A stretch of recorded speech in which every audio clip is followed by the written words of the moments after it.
All right, so we're riding through Gremlin. Obviously, seeing them, we have a project going on in Gremlin right now where we're getting ready to build some two-bedroom, two-bathroom apartments. So, obviously in a lot of my talks, I talk about, the advantages of buying, you know, in a medium or, a good community or maybe an underprivileged community, but shopping and finding great deals and not getting so caught up on location. But occasionally in your career, you'll run across an opportunity to buy in a great location for a really cheap price. So that's kind of what I'm gonna show you today. When we're thinking about Grambling, a very historic university, enrollments on the rise. Definitely got a great president from this area, so he's able to attract a lot of students here. He's doing a really good job with that.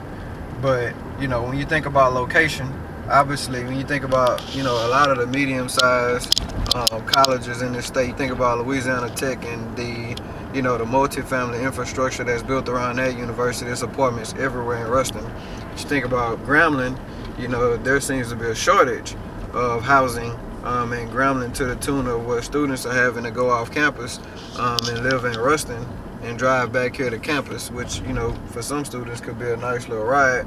So for me, when this opportunity presented itself about 18 months ago, I was willing and able to jump right on it because I knew, what kind of opportunity that could be to own apartments that was within less than a mile from this great historic university. So fast forward to now, and we'll go out and we'll look around the land, and I'll kind of talk to you about some of the things that you need to be looking out for if you own some land that you're thinking about developing, and I'll kind of walk you through the steps that you need to take. So when you're thinking about obviously land development, there's a couple crucial steps that you have to be mindful of. I get a lot of questions about, hey man, I got land over here, what can I do to develop that land? Obviously one of the first things you got to make sure is that you got access to city sewage. If you don't have access to city sewage with your land, it can immediately restrict the amount of dwellings that you can put on your land, so it can make a really good project, really good potential project, turn out to be not a great project at all just because of that public sewage situation that's going on.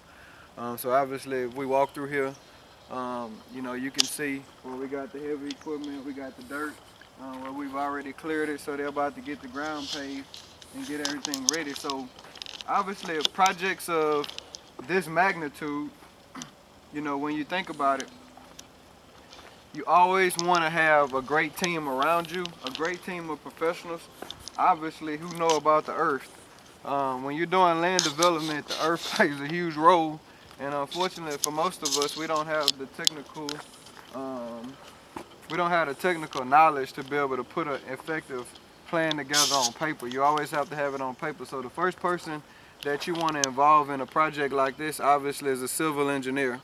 And what a civil engineer will be able to do is he will be able to pull up the geography of this land, and he'll be able to lay everything out to make it work on paper. When you think about the drainage and which way is the drainage going to flow, how do the houses need to be placed to get the best efficiency out of this land? What do the utilities need to be at under the land to make sure everything flows perfectly? Your civil engineer is going to answer all those questions for you. Your architect. So your architect's going to be responsible for drawing up how everything is going to look. You combine a good architect and a good civil engineer together, and they will effectively put together the blueprints to be able to get you started on developing your land. So once you've put together your civil engineer and your architectural team, and they've put together your blueprints on what your project's going to look like, and then your civil engineer has your roads, your utilities, your drainage, your fire hydrants, he got all that in place. The next step in the next phase is putting together your team, obviously. So who's going to actually build the buildings for you?